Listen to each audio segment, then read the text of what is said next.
Ok K.O. é um desenho que eu nunca tinha dado muita bola, pra falar a verdade, mas eu sempre tive curiosidade de assistir por conta da sua arte chamativa, e por ser uma das animações de uma época de ouro da Cartoon. E por isso eu comecei a assistir nas minhas lives, e meus amigos, o que eu encontrei foi literalmente ouro. O desenho melhora muito quando ele começa a desenvolver a lore e você passa a entender mais aquele mundo, mas os meus olhos brilharam principalmente quando o personagem chamado TKO apareceu na série, e hoje a gente vai explorar esses dois episódios que foi um grande especial na época e fez muito sucesso, hypando geral. Infelizmente, eu não participei do hype na época, mas vim fazer justiça em 2024 revivendo esse desenho, que foi muito injustiçado e é praticamente lost media no Brasil. Mas nada que uma rede de contatos e de canais não possa resolver, não é mesmo? Agora, sem mais enrolação, vamos lá analisar o episódio do TKO. O episódio começa com K.O. e sua mãe tentando meditar, só que ele não consegue fazer isso muito bem. Ele perde a concentração muito fácil, e beleza, esse é o esperado de uma criança. Mesmo assim, ele tenta se esforçar, mas fica super frustrado por não conseguir seguir o que sua mãe diz. Só que ela o acalma, chega muito de boa e empática ao lado dele, dizendo que o caminho da grandeza é duro e não tem atalhos. Por isso é necessário manter o foco. E eu não poderia concordar mais. Eu acredito que o foco seja uma grande ferramenta, uma das mais úteis nos dias atuais, e se manter constante é pra poucos, e por isso esse episódio pode ser de grande ajuda pra algumas pessoas. O flashback acaba e a gente vê o K.O. lutando contra um robô, ainda tentando ter foco e soltar os seus poderes. Só que ele não consegue. Como eu ainda não terminei a série, eu não sei se ele consegue alguma hora, mas eu espero que sim. Uma das maiores inseguranças do K.O. até aqui é a sua falta de força, ele se acha muito fraco. Ele não é nada forte, e faz até sentido, ele é só uma criança que quer ser um herói ainda. O Had, que é esse aqui que parece o Piccolo do Dragon Ball, que nojo. diz a sua maneira que esse lance de herói não vem de uma vez, mas demora com o tempo. A força que o K.O. tá esperando ter não vai chegar de uma hora pra outra. O que ele precisa fazer é o que sua mãe disse no começo do episódio: ter foco, que envolve ter a paciência de saber esperar, porque o caminho da grandeza é duro e não tem atalhos, mas ele ainda vai descobrir isso. Logo em seguida, o Garth, que é uma grande admiração das crianças, basicamente uma espécie de All Might dos desenhos, ele chega e elogia a Enidia e o Had, mas o K.O. não é elogiado, ele só recebe um boa briga. A briga foi boa. Agora limpa isso aqui tudo. O que é bem triste e desolador, mas olhando pelo lado bom, pelo menos ele disse algo. Podia ter ficado sem dizer nada, porque o K.O. não fez nada além de apanhar também, né? Claro que isso frustra o K.O., fazendo com que ele fique olhando o seu nível e esperando que algo mágico aconteça pra upar. Eu quero poder! E pela sorte dele, realmente aparece um ser misterioso e mágico, cujo nome é literalmente Sombrio. Esse homem oferece um atalho para dar poder pro K.O., dizendo que ele vê nele o que ninguém mais vê, e diz que o segredo para liberar esse poder é a sua raiva, que já estava crescendo. Isso porque a raiva nasce da frustração de se querer alguma coisa, mas ser impedido de obter aquela coisa. Porém, o K.O. vai descobrir que atalhos não existem, eles na verdade são parte do caminho. A grande problemática é que ele quer poder, mas não tem. Isso o frustra e o deixa com raiva. Mas quem conhece esse desenho sabe que isso não é muito do feitio do Caio. Ele é um menino muito legal, sociável, compassivo e empático. Ele sempre tá feliz e nunca fica com uma raiva daquelas bem bravas, sabe? Ele sempre fica bem de boas no geral. Só dele não ter o costume de ficar com raiva já é um grande indicativo de que ele vai perder o controle quando ele ficar, porque ele não tem prática com isso. O Sombrio pede pro K.O. se observar e dentro de uma gaiola tá uma gosma escura, do qual ele diz ser a raiva. E para aumentar essa raiva e fazer ela se libertar daquela gaiola, é necessário pensar em situações que o deixam com raiva, como por exemplo o que as pessoas disseram pra ele de negativo. Só que se você prestar bem atenção no que as pessoas disseram pra ele de verdade, Pelo menos você é fofo. Fofo. elas não foram necessariamente intrusivas ou menosprezaram ele, só ressaltaram algo nele que estava se confirmando na realidade, que ele, na verdade, não tem força, porque ele realmente não tem. E coitado, ele é fracote, fazer o quê? Nada disso é menosprezo. Talvez o Had tenha menosprezado ele, mas não é pessoal, é a personalidade dele mesmo. Só que o que tá criando aquela raiva não é a percepção do Caio, mas a influência negativa que o Sombrio tá colocando sobre a percepção do Caio. Botam você pra baixo porque tem medo da sua habilidade natural bruta. Que faz o menino acreditar que as pessoas querem vê-lo fraco e sem alcançar o seu verdadeiro potencial. Isso, é claro, causa muita revolta no garoto. É uma injustiça que ele seja tão bom e as pessoas o menosprezem e faça com que ele desperdice o potencial que acredita ter. Essas injustiças e frustrações aumentam a nossa raiva de maneiras incomensuráveis. Não acontece diferente com Caio, que consegue acumular a energia na sua mão. Só que, infelizmente, não é o suficiente. Ao que o Sombrio diz que parecem não ter encontrado a verdadeira fonte de raiva ainda.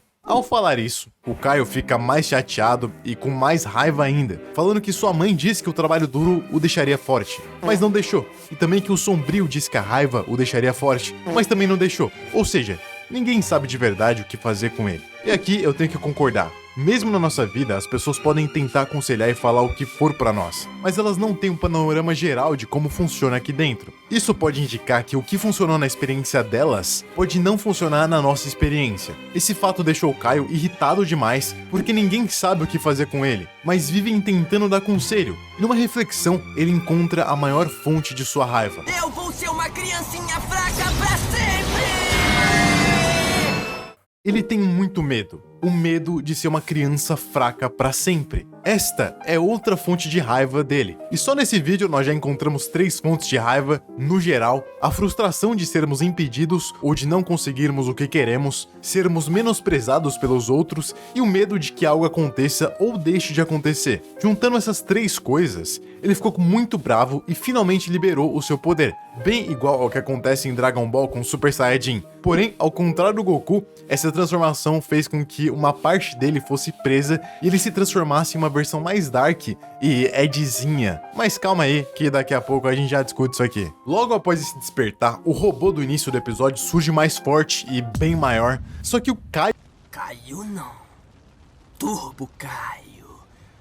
Decaio pra encurtar. mata ele numa só tacada. A mãe dele também diz que percebeu que ele mudou e ficou com uma aura mais obscura. Ela pergunta onde tá o delineador dela. E ao invés dele ser fofo, como sempre, ele acaba sendo muito grosso, como aqueles adolescentes que tem uma fase dark emo e fica insuportável. E não é só com a mãe dele que ele muda, mas no trabalho também. Ao invés de se empolgar, como sempre fazia, ele fica mais recluso, antissocial e não presta muita atenção no que tá fazendo, porque ele ficou com muita raiva anteriormente. E na minha opinião, e de acordo com a minha experiência, a raiva tem suas vantagens e desvantagens. Ela pode ser usada como combustível para o foco, para obtenção de algo, desde que esse algo seja material, até porque é bem difícil conseguir a paz ficando com raiva, ou felicidade ficando com raiva. Então é mais fácil usar raiva para obter um bem material. A desvantagem é justamente você ter esses sintomas nocivos, principalmente o de reclusão, porque você tá hiper focado em si mesmo e no que você quer obter. O T-Caio conseguiu o poder e abriu mão de toda a sua personalidade. Funcionou, ele chegou lá. Ele conseguiu aquele poder materialmente falando.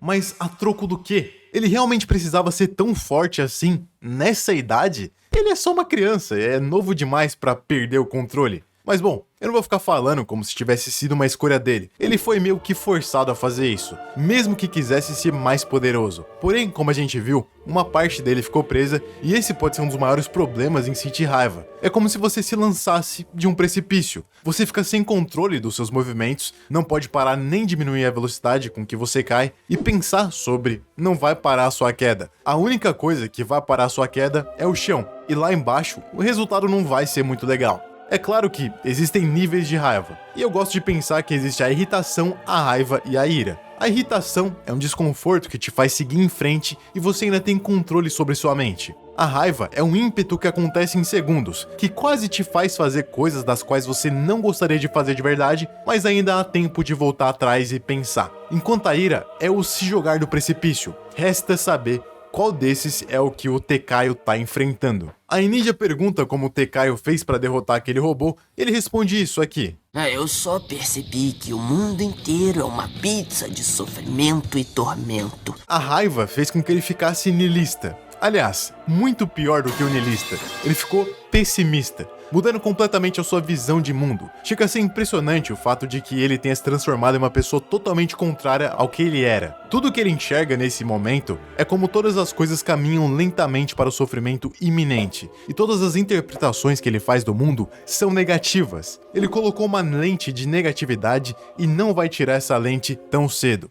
E por conta da indiferença dele, os amigos passam a achar estranho e tentam animá-lo. A Enidia o chama de fofucho e isso faz com que ele fique engatilhado. Acho que ele se lembrou de como ser chamado de fofo aparentou ser humilhante porque ele se sentia fraco por isso. E do nada partiu pra cima dos dois, dando um socão no Had e perseguindo a Enidia. O mais bizarro da raiva e dessa fase é que a gente tem uma grande sensação de pertencimento a ela. Parece que o mundo começa a fazer sentido e isso de alguma forma nos deixa mais inseguros. O T-Caio parece concordar com essa visão ao afirmar que ele finalmente é ele de verdade. É o famoso não é só uma fase, mãe. E também é impressionante o quanto ele dá um pau em todo mundo ali. E mesmo que todos ali, literalmente são mais fortes do que ele. E pra fazer com que ele pare, a Enidia chama a mãe dele. Não é uma fase, pai! Eu sou dessa maneira! Coisa que funciona muito bem, como vocês puderam perceber. Depois, o Gar tenta falar que o trabalho dele é útil, dando um pouco de aprovação, mas isso infelizmente é inútil naquele momento, porque essa é uma das grandes vantagens da ira. Quando você tá caindo do precipício, nada mais importa de verdade. Você já conseguiu o que você queria e você só quer continuar caindo do precipício. Porém, mesmo que de alguma forma a ira tenha te dominado e tomado conta de quem você é, e você tenha pulado do precipício, pode ser que antes de você pular, quando você ainda tinha algum lapso de consciência, tenha se lembrado de colocar um paraquedas. E esse paraquedas pode ativar acidentalmente quando você estiver sendo um babaca com as pessoas, inclusive com a sua mãe e seus amigos. É aquela voz da consciência que chega e fala: olha, o que você tem não é tudo. O mais importante são as pessoas. Assim como aconteceu aqui nesses episódios, ou nesse episódio. Porque ao quase dar um soco na mãe dele, e sim, isso é bem pesado, o T-Caio dá um soco em si mesmo. E dentro dele é possível ver uma batalha interna entre o Caio e o T-Caio. Uma batalha pelo controle, pela consciência. Que também é uma batalha sobre valores e as coisas que realmente importam. Chega um momento durante a ira e que você tá focado no seu objetivo e você se pergunta se vale a pena destruir tudo pra alcançá-lo. Pro T-Caio, a força é a coisa mais importante, mas pro Caio, a família e os amigos são mais importantes, mesmo que de vez em quando ele deseje mais força. Essa é basicamente a batalha filosófica que todos nós travamos dentro de nós, quando temos um grande conflito de valores e interesses. É por isso que eu amei o T-Caio e eu adorei OK Caio. Pra ser sincero, o T-Caio quase dá uma surra no KO, mas no final ele se lembra das palavras de sua mãe, dizendo que o caminho pra grandeza é duro e longo, e que não tem atalhos. Nisso, ele ganha o poder do Po e mantém todo o foco, não pela ira, mas dessa vez pelo caminho da grandeza. No final, ele volta ao normal, se desculpa com a mãe e com seus amigos e volta a ser o Caio fofo de sempre. Mas será que o T-Caio volta? Eu aposto que sim. Infelizmente, eu ainda não terminei o KKO, mas eu tô vendo em live, então segue lá no canal secundário, que já tem umas lives editadas pra vocês verem, ou vocês podem me assistir nas lives aí de segunda, quarta e sexta, a partir das 8 da noite. Agora, eu espero que vocês tenham gostado, e não se esqueçam que o caminho da grandeza é duro e não tem atalhos. Então, é necessário manter o foco.